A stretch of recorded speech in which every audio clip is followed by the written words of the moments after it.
नमस्कार, खबरों की खबर में आपका स्वागत है। उद्धव ठाकरे को आखिर राहत मिल गई। उन्होंने विधानसभा में बहुमत साबित कर दिया। हालांकि भाजपा की ओर से कई हंगामे किए गए। भाजपा ने शिवसेना की इस प्रक्रिया पर और सदन में चल रही इस प्रक्रिया पर कई सवाल खड़े किए हैं। भाजपा का कहना था कि जिस तरह से सरकार बनाने के लिए प्रोटेम स्पीकर को बदला गया, ये सही प्रक्रिया नहीं है, ये गलत है, क्योंकि प्रोटेम स्पीकर एक बार बनाए जाने के बाद बदला नहीं जाना चाहिए। हालांकि इस पर काफी गहमागहमी हुई और भाजपा के देवेंद्र फडणवीस ने शिवसेना के ऊपर कई प्रहार किए, आलोचनाएं की और कहा कि जिस तरह से सरकार बनाई जा रही है और जो सारी प्रक्रियाओं का उल्लंघन किया जा रहा है वो सही नहीं है और इसलिए इस प्रक्रिया में वो शामिल नहीं होंगे और भाजपा ने वॉकआउट कर दिया। लेकिन कुछ समय के लिए तो सही और उद्धव ठाकरे को राहत मिल गई, लेकिन कुछ समय के लिए ही सही, लेकिन उद्धव ठाकरे को राहत मिल गई, बहुमत साबित हो गया, वो मुख्यमंत्री बन गए हैं। लेकिन आगे क्या होगा ये कहना बड़ा मुश्किल है। सरकार चलाना कितना मुश्किल होगा उद्धव ठाकरे के लिए, ये बहुत मुश्किल नजर आ रहा है, क्योंकि जिस तरह से एनसीपी और कांग्रेस ने अभी से ही शुरू कर दी है वो जंग, जो कहते हैं दोनों के अंदर के जंग जो शुरू हो गई है, उसमें ये मानना बड़ा मुश्किल हो रहा है कि ये दोनों पार्टियां सत्ता में बने रहने के बाद उद्धव ठाकरे को सही से काम करने देगी या फिर दोनों पार्टियां आपस में ही, पार्टी के अंदर ही गुटबाजी इतनी तेज हो जाएगी जिससे कि पार्टी फूट के कगार पर पहुंच जाए और फिर उद्धव ठाकरे को लिए बहुत ही मुश्किल हो जाएगा सरकार चलाना। सरकार चलाने का मतलब है कि वो सरकार में रहेंगे ही नहीं। 6 महीने, 2 महीने, 5 महीने, कितने दिन ये सरकार चलेगी, इस पर कई संभावनाएं जताई जा रही है और मुश्किल लग रहा है ये बोलना, क्योंकि कांग्रेस ने पहले ही बिगुल फूंक दिया है। कांग्रेस के अंदर घमासान मचा हुआ है मंत्रालय को लेके। पहले से ही खबरें आ रही है कि कांग्रेस के जो 2 पूर्व मुख्यमंत्री हैं, जिन्होंने कभी कांग्रेस की कमान संभाली है महाराष्ट्र में, वो भी एक बड़े मंत्रालय चाहते हैं। सबसे पहले जिस मंत्रालय पर सबकी नजर है वो है गृह मंत्रालय। पृथ्वीराज चौहान और अशोक चौहान ये दोनों चाहते हैं कि गृह और वित्त मंत्रालय जैसे महत्वपूर्ण पद इन्हें दिया जाए। लेकिन एनसीपी भी यही चाहती है। एनसीपी के नेता शरद पवार की भी नजर इन दोनों महत्वपूर्ण मंत्रालयों पर है। वो नहीं चाहते हैं कि कांग्रेस किसी तरह से इस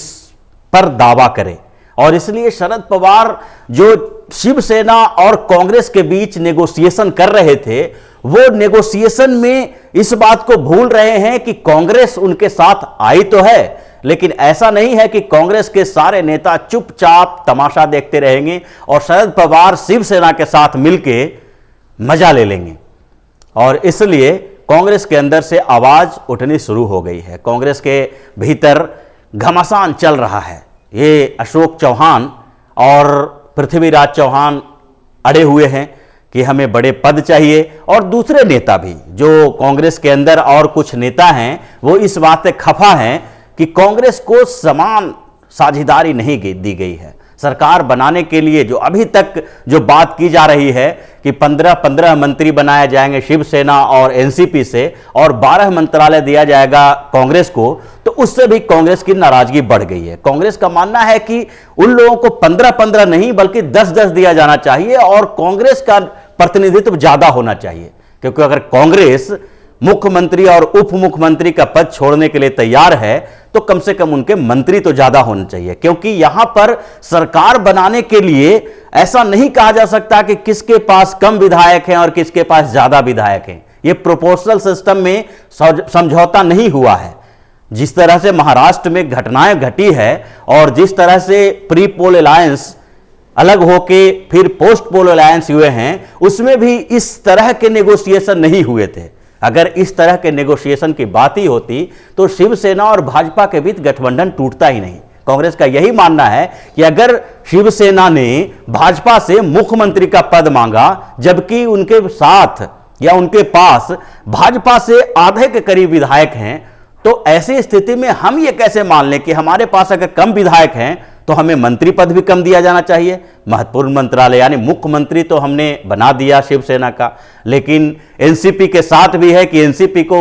हमने सहयोग दिया, शिवसेना को सहयोग दिया, तो एनसीपी और कांग्रेस के बीच ये मंत्रालयों के बंटवारा में इतना ज़्यादा दिक्कतें नहीं होनी चाहिए, इतना कम और ज़्यादा नहीं होना चाहिए। तो इसको लेकर भी कांग्रेस के बीच घमासान मचा हुआ है और ये लोग चाहते हैं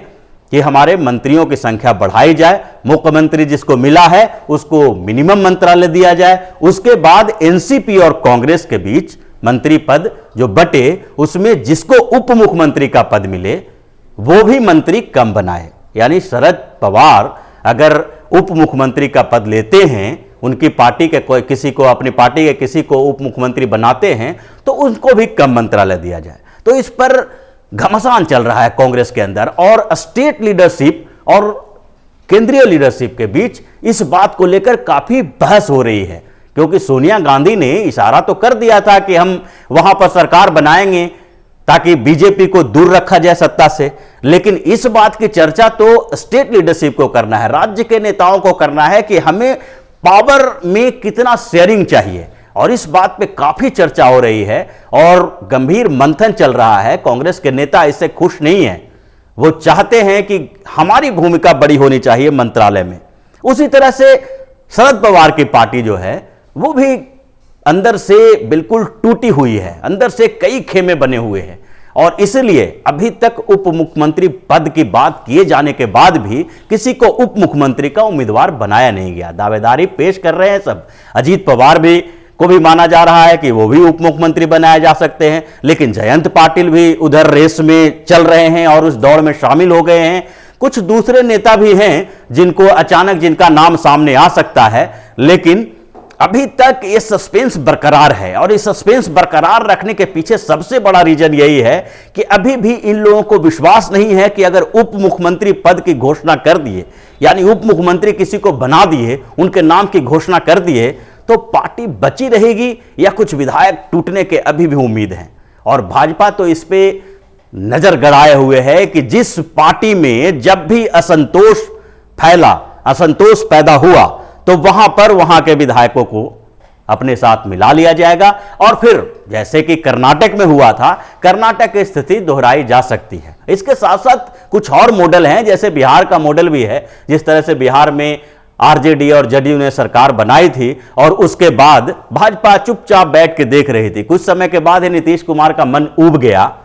आरजेडी के साथ और वो फिर से भाजपा के साथ आ गए। हो सकता है कि महाराष्ट्र में एनसीपी और शिवसेना ये दोनों के बीच ये स्थितियां उत्पन्न हो सकती है और शरद पवार के बारे में ये कहा नहीं जा सकता कि वो टिक कर बैठे रहेंगे। कांग्रेस तो भाजपा के साथ आएगी नहीं, ये तो तय है। तो इस बात की संभावना खत्म नहीं हुई है कि शरद पवार कभी भी पलटी मार सकते हैं और शरद पवार के पार्टी के अंदर जिस तरह की स्थितियां पैदा हो गई है उससे भी एक खेमेबाजी, गुटबाजी तो हो ही गई है और इसीलिए ये लोग बार बार ये बयान दे रहे हैं। प्रफुल्ल पटेल का बयान आया, जयंत पाटिल का बयान आया कि उप मुख्यमंत्री के नाम की घोषणा अभी नहीं होगी, अगले महीने होगी। अगले महीने का मतलब है कि हो सकता है दिसंबर में कभी भी हो और ये जितना टाल सकते हैं, जितना इस चीज को टाल सकते हैं वो टाल रहे हैं और ये टालने का रवैया जो है, ये टालने का कारण है जो स्पष्ट है, इसमें कुछ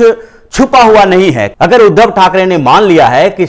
एनसीपी को उप मुख्यमंत्री का पद दिया जाएगा, तो उसके बाद एनसीपी के अंदर ये कौन सा बवाल चल रहा है कि अभी तक वो ये तय नहीं कर पा रहे हैं कि उप मुख्यमंत्री बनेगा कौन। अगर पिछले इतिहास देखें तो एनसीपी में तो अजीत पवार पहले से ही दावेदार थे। अगर वो फडणवीस के साथ नहीं जाते और भाजपा के सहयोग से सरकार बना के फिर से उस समय उप मुख्यमंत्री नहीं बनते तो इस बात का कंफ्यूजन था ही नहीं। पिछले सरकार में भी जब कांग्रेस के साथ एनसीपी ने सरकार बनाई थी तो उस समय भी अजीत पवार को उप मुख्यमंत्री बनाया गया था और अब जब स्थितियां बदल गई है तो कुछ न कुछ तो अंदर खिचड़ी पक रही है, जिससे शरद पवार को अभी भी डर लग रहा है कि या तो अजीत पवार को भी अगर उप मुख्यमंत्री बनाते हैं तो हो सकता है कि वो लोग जो अजीत पवार के बदले जाने से, यानी अजीत पवार जब फडणवीस के साथ आ गए थे उनके उस व्यवहार से जो लोग नाखुश हैं और जिनको उनके बदले विधायक दल का नेता बनाया गया था यानी जयंत पाटिल, वो गुस्सा हो सकते हैं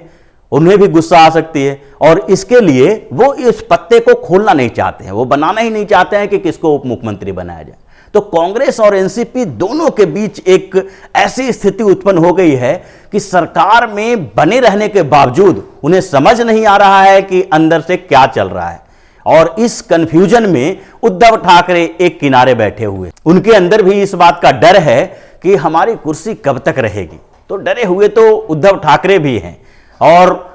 इस बात के संकेत अभी कुछ दिनों से मिलने शुरू हो गए हैं और कुछ दिन के बाद इसका संकेत और भी मिल जाएगा कि किस तरह से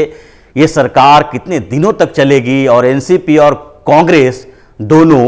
किस तरह से एकजुट रह पाएगी, या फिर 1-2 महीने के भीतर ही इनके अंदर कोहराम मच जाएगा और ये पार्टियां टूटने लगेगी और उसका फायदा बीजेपी को मिलना शुरू हो जाएगा। तो इसी तरह की खबरों के साथ फिर से हाजिर होंगे, तब तक के लिए बने रहिए ओपिनियन पोस्ट इंटरनेट टीवी के साथ और देते रहिए हमें सहयोग, ताकि इसी तरह की खबर हम आपके लिए लाते रहें। धन्यवाद।